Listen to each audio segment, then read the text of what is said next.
Welcome to Rose Red Homestead. We're in for a great adventure today. One of my very favorite topics, which is capturing wild yeast for leavening bread. I have baked bread for decades, several decades. I started when I was 10 years old in my mother's kitchen. We had quite a large family, and it wasn't long before I was baking 12 loaves a week to feed our family.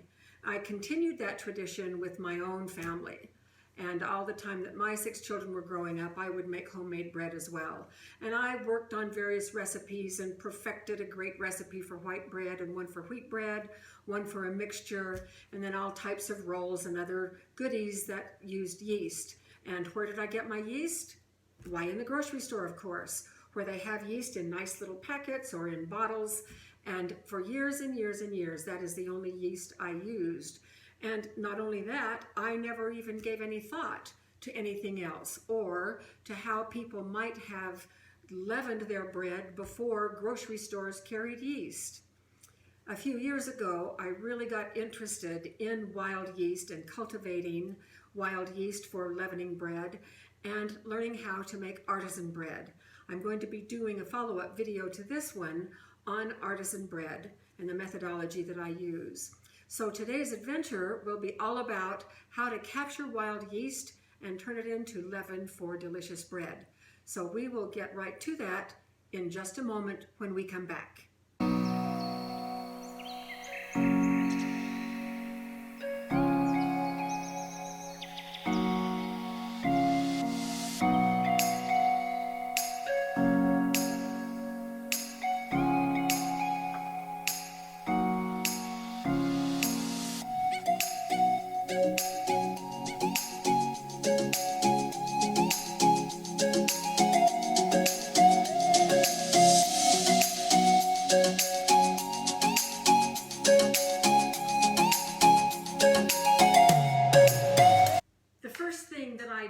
When I decided to research wild yeast and how to leaven bread with wild yeast was do a lot of research. Now, research is kind of my forte. It's in my personality, it's in my profession, and so I read lots and lots of articles online and bought a number of books. The book that I found that is just truly a treasure is this book right here.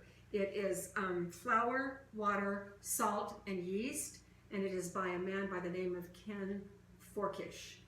Ken owns now a bakery in Portland, but this book is not only just like a cookbook with recipes in it, it is a how-to book. He gives very detailed step-by-step procedure for all different types of artisan bread, and he also tells the story of his journey to becoming an outstanding baker. He trained in both Europe and in the United States and developed his own methodologies, which I employ here. In fact, the method of capturing wild yeast and cultivating it as a leavening for bread is exactly found in his book on page 130. So this is my go-to book in terms of artisan bread. I just have learned so much from this book. It's been a pleasure to be able to work and do the things that he suggests. Now, one of the things that he suggests is quite a bit of specialized equipment for baking artisan bread. I'm very much a pragmatist. I am practical. I usually ignore that kind of request in cookbooks and types of things because I think that, you know, I am experienced and I have quite a bit of equipment in my kitchen and I'll just use what I have on hand. And that is exactly how I started. But it wasn't too long before I realized that perhaps he did have some good ideas in terms of purchasing this specialized equipment. And it wasn't all that expensive. It's all available on Amazon. So I ordered it and oh my goodness, it made a fantastic difference, not only in the process, but also in the taste of the bread because I was a lot more accurate. Now, I'm not going to go into a lot of the equipment. I'm going to show you 3 things that we'll be using today as we capture yeast and begin our cultures. The first thing is this tub. This is a clear plastic 6-quart tub and it has measurements on the outside. And as we will learn as we go, these measurements are pretty important. The second thing, and one that I used already before reading Ken's book, is a kitchen scale. I could not cook without a kitchen scale. This one is electronic, it runs off of a battery, and it has both standard measurements and metric measurements, and I generally keep it tuned to grams. I have a scientific background, I like metric, I can easily work with it, and grams are actually what Ken uses in his book in terms of how much flour, how much water, and it just makes it real easy for me. This scale is quite old. It has this little bucket, it's cracked on the side. I have it taped closed, and it works just fine, and so till it quits working fine, I'm not going to buy a new one. And then the next thing and last that we'll talk about is this thermometer. This thermometer is both centigrade and Fahrenheit, and I use it to measure the temperature of the water. Now, when I was learning how to bake bread in my mother's kitchen, my mother used the wrist technique. She would just turn on the faucet and adjust the hot and cold back and forth, and then she would put her wrist right against the flowing water. And when it got to be what she thought was the right temperature, she said, that's the right temperature, and then she would use that temperature of water to dissolve the yeast in. And she taught me that method, and for years and years and years, I used the wrist method. But one of the things that was corrected when I started getting more involved in baking artisan bread was how exacting you need to be in terms of the temperature, of the ambient temperature in the room, and also the temperature of the water. And so this little thermometer we'll use today to make sure that our water is in the correct temperature range. So this is the equipment that we'll be using, just these three pieces. And then I wanted to show you what a completed culture looks like. I have two cultures of wild yeast that I use. Now this one is one that I have, I started from scratch probably about 15 years ago, and I got a recipe for starting it on scratch, I think on the internet, and all I remember is that it called for orange peels because orange peels were a source of the yeast that we were to use. But I've cultured this now for 15 years, and as Ken mentions in his book, and as I have come to understand, it is really not the beginning ingredients that are the determinant of the flavor of the bread ultimately. It is how you feed it and other variables that are involved in terms of, how sour you want it. A lot of people think that this might be sourdough starts. Well, you can turn these into sourdough if that's what you want. That's not what we want. We like kind of a mild tang rather than a very strong sourdough tang. Natural yeast and getting a culture ready for leavening bread is all about fermentation. And that's the yeast helps with the fermentation, and the fermentation is what produces the gas and the byproduct of alcohol, which is called hooch, very appropriately. This one produces quite a bit of hooch. I just pour it off. I just pour the alcohol off because I don't want that acidic taste in my start. This one is one that I use mostly for pancakes and waffles and biscuits.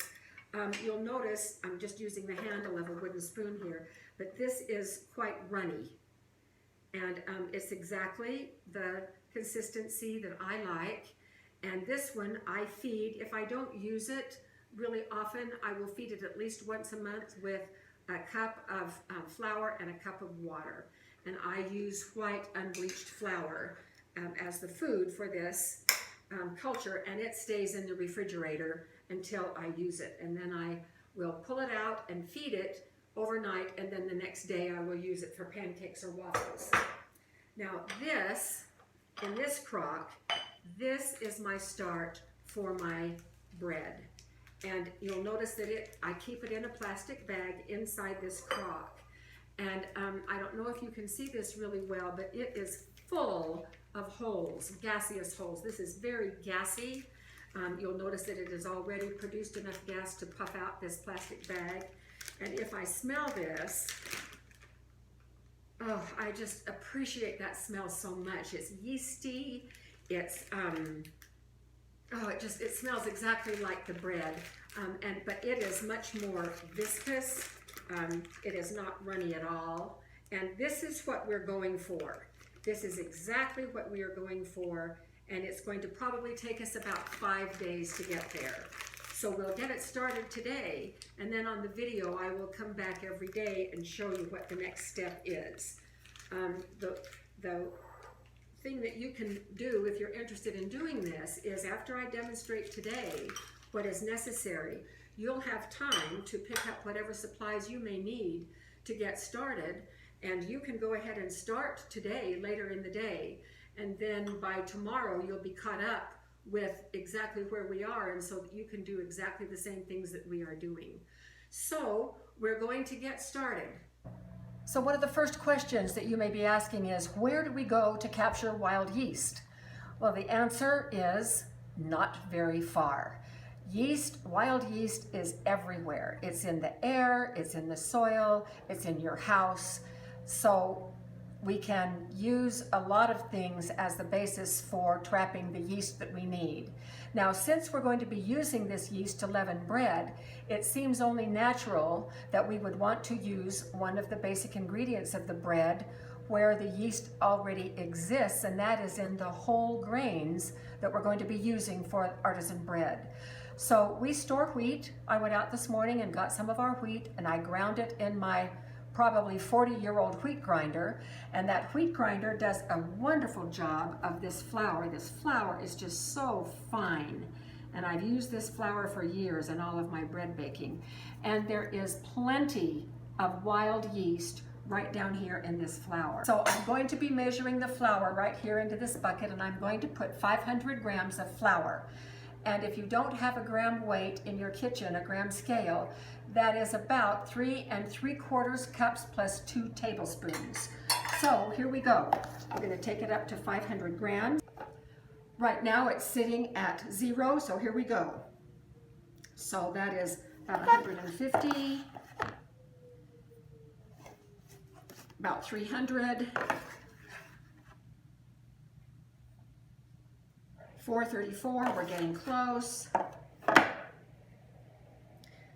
489, 490, 507, I'm going to take just a tad out, and that's 501. That will be fine. So I'm going to dump this now in our 6-quart plastic bucket. Now the next thing that we're going to do is we've got to get our water up to temperature. So our water needs to be between 85 and 90 degrees. So I am turning my thermometer to the on position, and it's already on Fahrenheit. So I'm just going to measure this water. Now the thing about measurements for starting is that we can fudge just a little bit if necessary. This is too hot. It's 94 degrees. I want to get that down just a little bit. So we can say it is about 500 grams of flour, and it's about 500 grams of water. So it's 1-to-1 flour to water. So this temperature is now still too hot.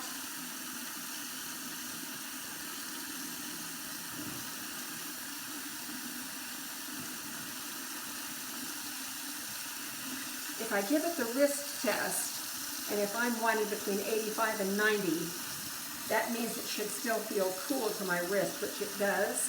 Right now it is exactly 85. Because it is winter time and my kitchen is a little bit cold, I'm going to start it just a little bit higher than 85.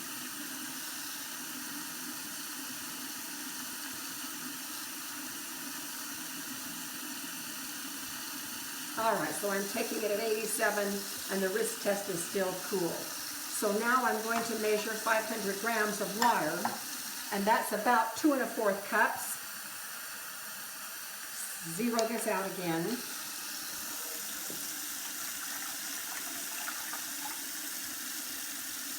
Whoa, overshot. 575, so I'm going to take some out.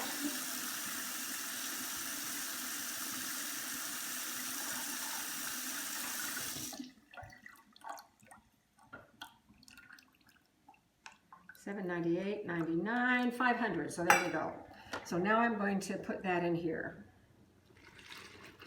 Now what we have just done by adding water to this flour, I'm going to talk while I mix. One of the great things about this bucket is that it contains the dough, and I can reach in with my hand. My hands are clean, I just washed them.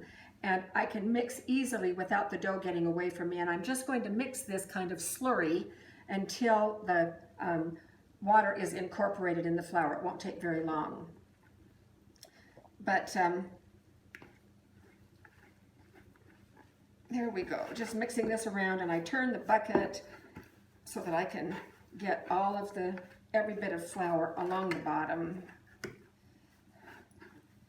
And I started to say something, but I can't remember what it was.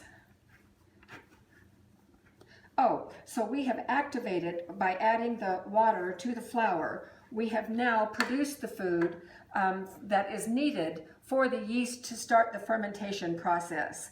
So this water is all incorporated, and I would like for you to note on the side of the bucket that has the measurements, this is the 2-quart mark. So we're well below the 2-quart mark on this, and I'm going to mash it down kind of evenly. And now that this flour is all moist, the yeast can grow and develop and begin to ferment this dough, and that's exactly what we want. Now, because there's plenty of yeast right out here in the air, I'm going to leave it open to the air for 2 hours. And then after 2 hours, I'm just going to put the lid on. And then it's going to sit until tomorrow, 24 hours, about this very same time. And we'll come back and I'll show you what the next step is. Now, be aware that in the process of developing a culture, we're going to be only using a small part of the dough that is developed each day. So we're going to be discarding about 3/4 of the dough. And for those of you that are really bothered by throwing away good ingredients, you can do what I did, and that is you can just bake it and crumb it up and send it out there to your chickens or for the birds, rather than just completely throwing it away. But developing a culture does require us to do this so that we can get the right intensity of the yeast where we need it. So this will sit out for 24 hours, and then we will be back tomorrow to show you the next step, and I'll see you then. Welcome back. It's day 2, and we just got home. I haven't had time to change my clothes, so we're just going to go with this. It's already been more than 24 hours, and so I was in a hurry to go ahead and film this day 2 segment. So if you were students in my university classroom, the first thing I would ask you is to take a good close look at this bucket and tell me if you think anything has changed. So Jim is going to focus in real close.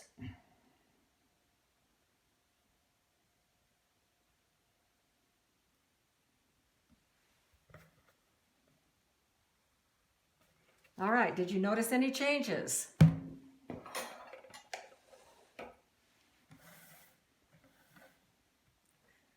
Well, for one thing, there's no change in the level of the dough. It is still about the same position that it was. So we have not had any expansion. But I hope you were able to see right through here some of this yellowish liquid. That is the alcohol or hooch. And so we do have some action going on, but it's very, very difficult to see. So today what we do on day 2 is we're going to open up the lid. Oh, if you can get a good picture inside, you can really see some of the liquid inside.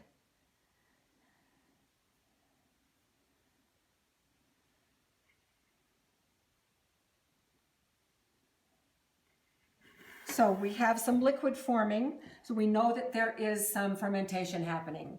So the object today is, what we're going to do is divide the dough into fourths and remove 3/4 of it, leave 1/4 in the bucket. So I'm just going to kind of cut it with my hands here and remove half of it.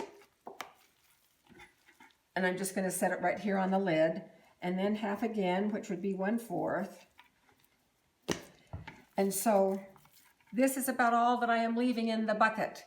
it's about 1/4 of what was there. So it's probably about 125 grams. I guess I could weigh it. Oh, it's about 276 grams. Oh yeah, that's right, because I had water and wheat flour.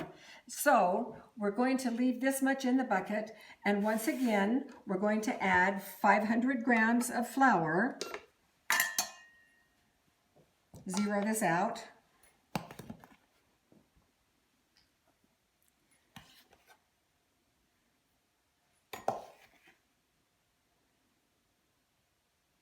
Up to 350.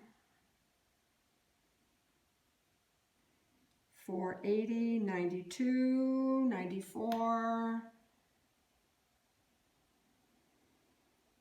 498.5, that is good enough. So we're just going to pour it right in on top of the little lump that's still there. Next, we're going to do the very same thing with the water, 500 grams of water.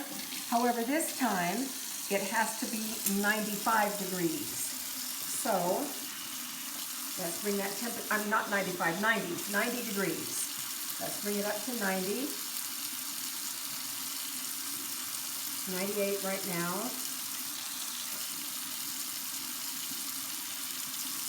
Adding cold water to try to get it down to about 90.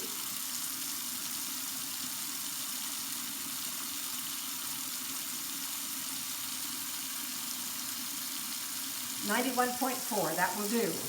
So we're going to be adding 500 grams of water, which is about 2 1/4 cups.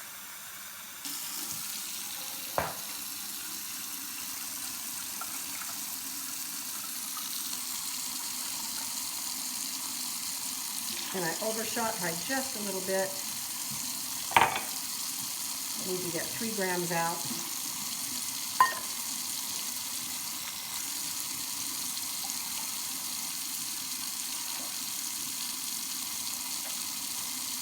Perfect. Okay. This goes in here.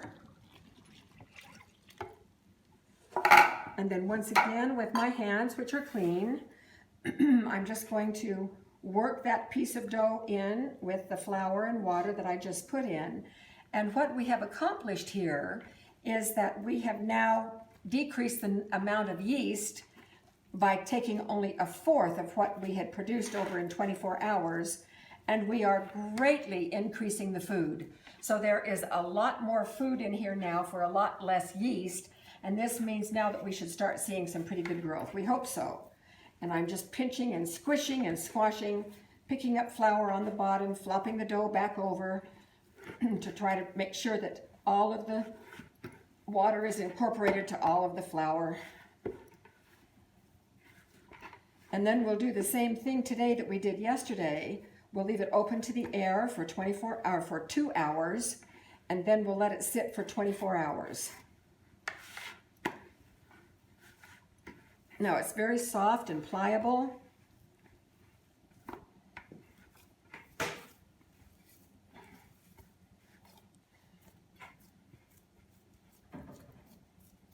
All right, so now I'm going to turn the measurement toward you so that you can see here is the 2-quart line right here. So it's a little bit higher because we have a little bit more mass in here now. And we will wait now and see what happens. The next signs we want to watch for are bubbles, which means there is gas being produced along with a little bit of alcohol, and the dough should start to swell. So we'll see what happens between now and tomorrow. So until then, here it grows. See you tomorrow. Good morning, and it is morning, way early in the morning. It's hardly even light outside. But look what happened to our dough. Now, I have to admit that this is the morning of day 4, not day 3. You may be asking, well, what happened to day 3? Yesterday, when I came home from work after 24 hours, the dough had not done anything. It was the same as day 2. And so I went ahead and discarded 3/4 of the dough and then added 500 grams of flour and 500 grams of water at 90 degrees. And this is what happened overnight. Now, according to the book which I am following, we are supposed to give it 24 hours, then 24 hours, then 24 hours. But when this happens in just 12 hours, we need to go ahead and act. Otherwise, if I were to wait 12 more hours, then this dough will have fallen. So I'm going to keep doing the same thing. Now I have to tell you that when I came home yesterday and found our dough still not having done anything, I was a little bit discouraged. But as I have read and researched, everyone who makes sourdough says don't ever get discouraged, just keep doing the same procedure.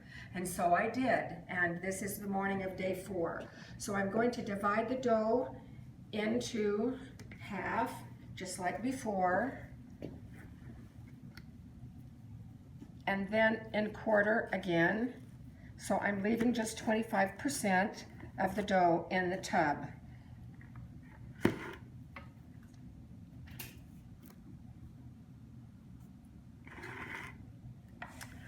And now I'm going to add 25 grams, or 50, let me get it straight, it's kind of early in the morning here.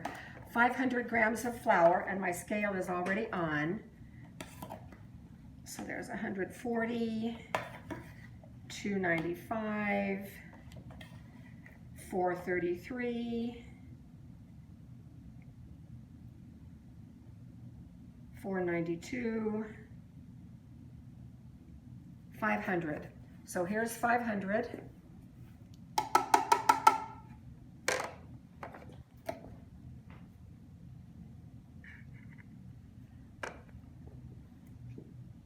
And now I'm going to zero the scale and add the water. I want the water at 90 degrees.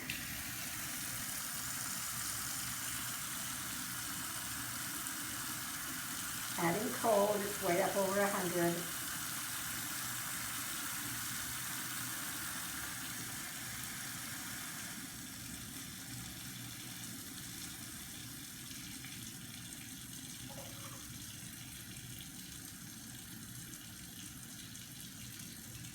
.91, that's close enough. So I'm going to be adding 500 grams of this water.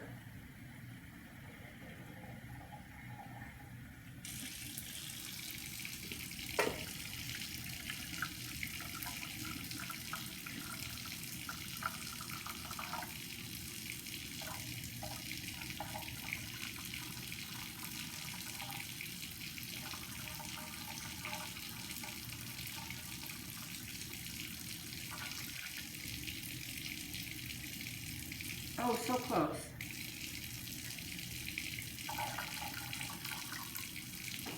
And once again, I've overshot.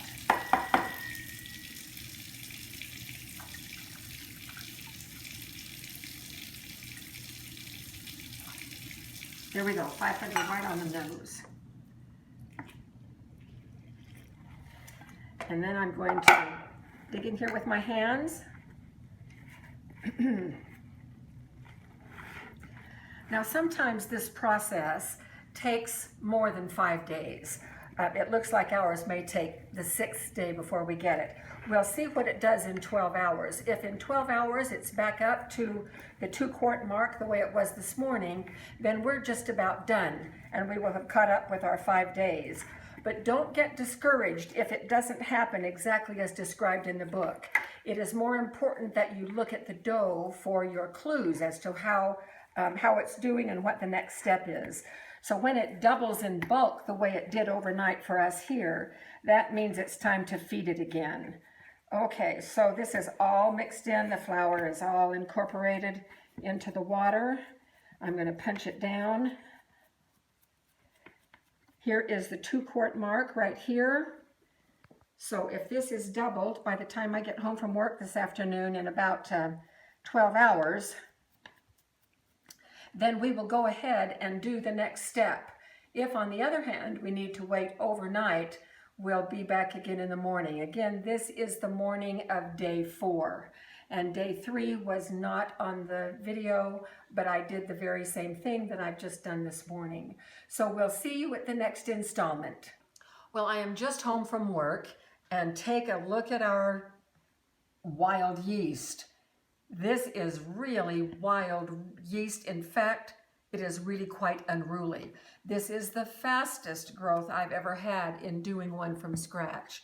So this is the 5th iteration of what we are doing, even though it is the evening of day 4.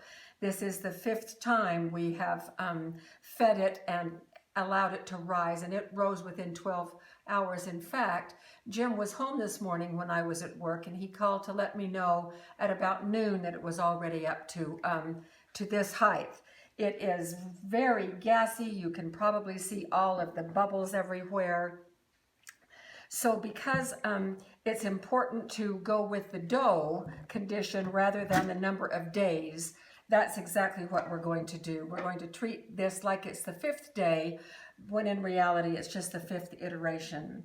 And so on day 5, or at the 5th iteration, we do things just a little bit differently. First of all, we are going to discard all but 150 grams of this start. Now, as it happens, I know what the gram weight of these buckets is. And so I can just add 150. The gram weight empty is 415 grams. So I'm going to remove all of the start except for 150 grams, which when I put it on the scale is going to mean that the scale should read 415 plus 150, it should read 565. So I'm going to pull everything out until I can get it down to 565.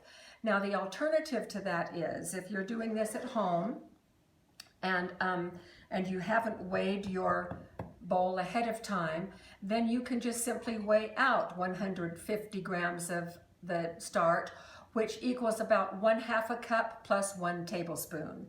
So I think you're going to be surprised with how little is left. So I'm going to turn the scale on, let it come up to weight here. I'm going to get my hands wet because that causes the levain not to, or the start. And actually I call it levain. That's French for leaven, and that is what Ken Forkish calls it in his book. So I'm hoping that I'm going to get close to 565. So I'm pulling out a huge amount of this. Still more has to come out. Almost there.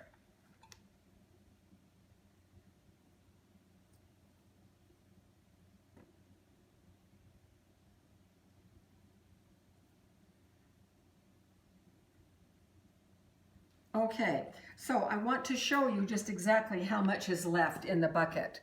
Not nearly so much as when we were removing 3/4 of it. Now, look how much that I have removed. I've just put it here on the lid. So most of it has been removed. Now, if you have a friend who wants a start, you could save some of this for that purpose. Otherwise, you can bake it and crumb it up and give it to the birds, or just, whatever you would like to do. Now, our recipe for feeding has just changed, because now no longer are we going to do 500 grams of the wheat flour, and that was 3 3/4 plus 2 tablespoons, and then 500 grams of water, which was 2 1/4 cups. That has all changed. Now we are getting ready to bring the start up to the flavor with the ingredients that we are going to be using consistently through all of the bread baking that we're going to do with artisan bread. So in this case, I am now using King Arthur's all-purpose flour. This is unbleached flour. And for this, we need 400 grams of this white flour, which is 3 cups plus 2 tablespoons.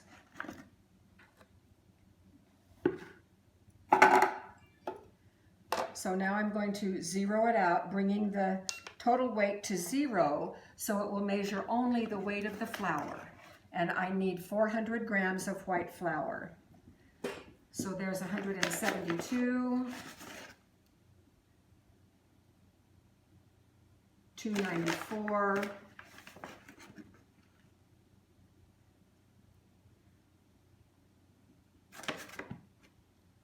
and we have 400 grams. So I'm going to dump this right into the bucket with what is left of the levain or the start. And then I'm going to put in 100 grams of wheat flour. Zero it out. And here's my freshly ground wheat. Not a lot of wheat flour compared to the white flour, but this is how I feed my levain every single time I feed it.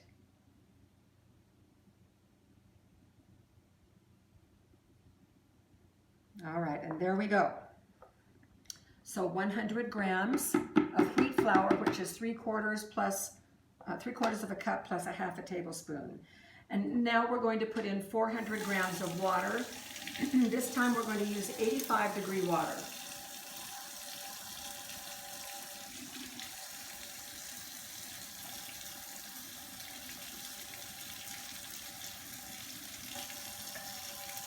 Almost there.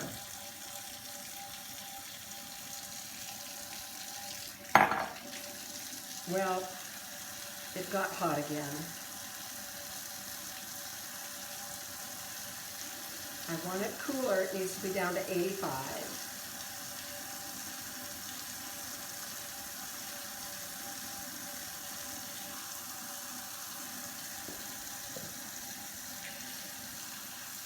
All right, there we go. 400 grams. 400 grams of water is about 1 3/4 cups.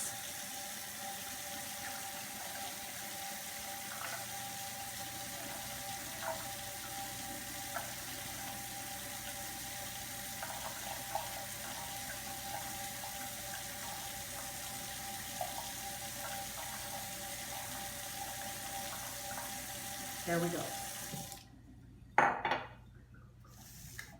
All right, and again, I'm just going to dump this right in.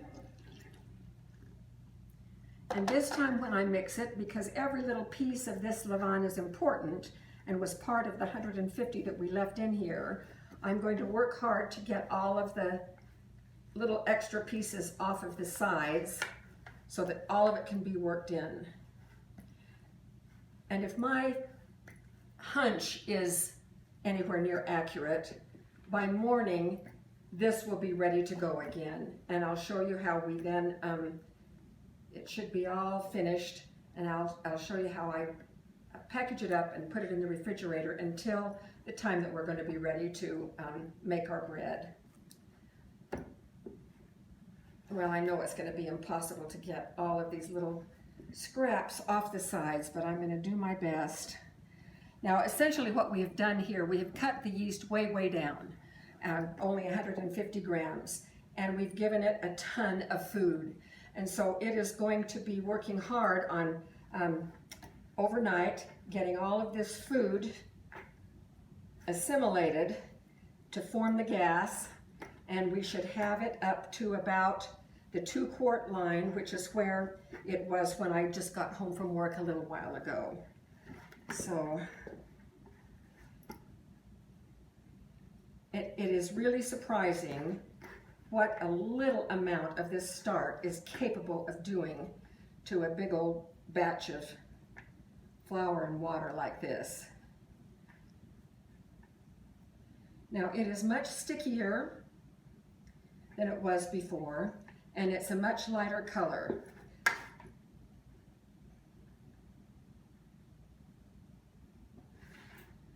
I'm going to put the bucket measurement toward the camera so you can see that this is about probably about a quart, and you can look inside and you can see that it is much lighter, and you can tell by my fingers that it's a stickier consistency. So we are going to put a lid on this and leave it all night to develop, and my guess is that by morning we will have it double.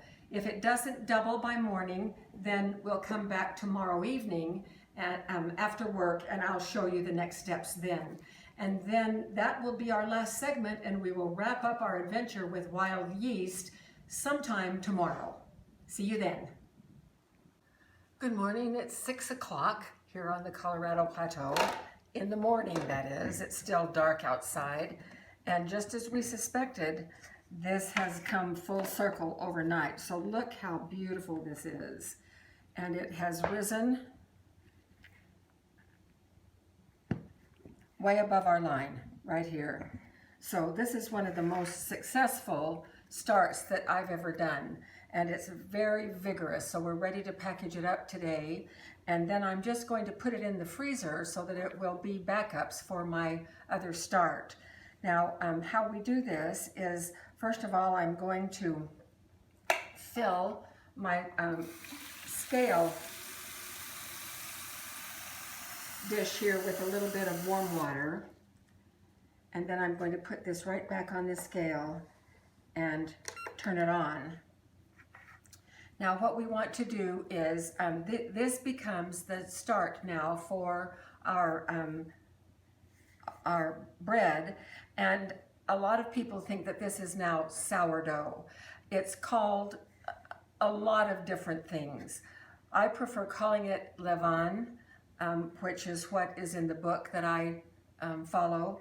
But, and a lot of people at this point in time, if they're wanting real sourdough, become disappointed when they use this to bake bread because it's not as sour as they think. And some people just lump it all together and call it a sourdough start. But from my perspective, calling it levain, that is the French word for leaven, is a better choice because this is not really super sour. It's a little bit. One of the things that you may see as you cruise the internet and look at all different ways of starting sourdough is that some folks use yeast to help them start this piece. I do not, because when you start with yeast, you are just cultivating the domesticated yeast, and you are not gathering what is necessarily as much in the air and so forth. This is a pure start. Nothing else was used to help with the leavening. So we're going to get started now. I'm going to get my hands wet. And we're going to put this in bags that I have labeled. I labeled these last night getting ready. So this is levain, and I put today's date on it, which is a date in February, so that I'll know when this was started. And I'm just going to scoop this up now. Oh, it's so elastic. This is just great. And I'm going to put it in globs of 300 grams. That's about 330, so I'm just going to pinch a little bit off. And I'm going to get it wet and then let it drip. Now you could not do this to every start because some of them are so runny that this would completely ruin it, but not this. This is a rich, healthy, robust start, and it goes right in this bag. And then I'm going to flatten it out here so you can see it, and then pinch the last little bit of air out.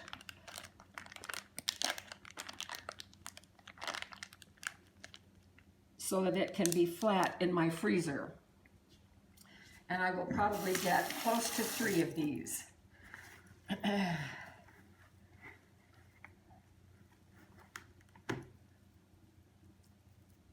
Zero it out.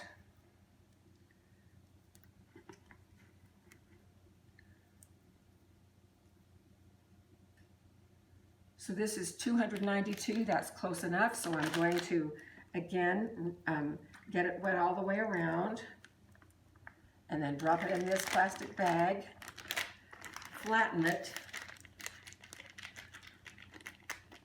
and seal it.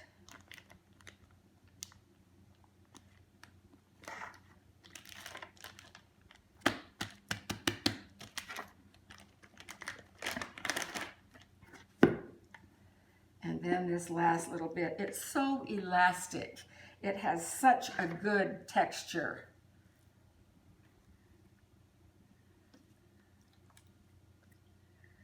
And this is about 350, and that's just fine.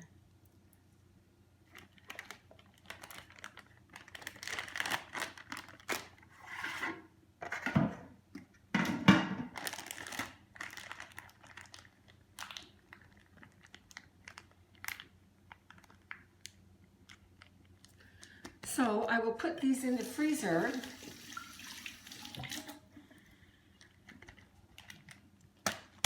And then, because I want to come full circle on what we've done today, as we get ready to do the video on the artisan bread, we will take one of these from the freezer and thaw it and start with this start rather than my one that I've had for several years. Every start is just a little bit different. This one kind of fooled me a little bit. It didn't go in a regular sequence. It sort of had a slow start and then it just blossomed. And so every time you do this, just expect the unexpected and don't give up on it. Just keep doing the same thing, keep feeding it until it doubles in size and gets all full of the gas and air that we want for it to. So thanks for being with us, and we will see you next time for Rose Red Homestead Adventures.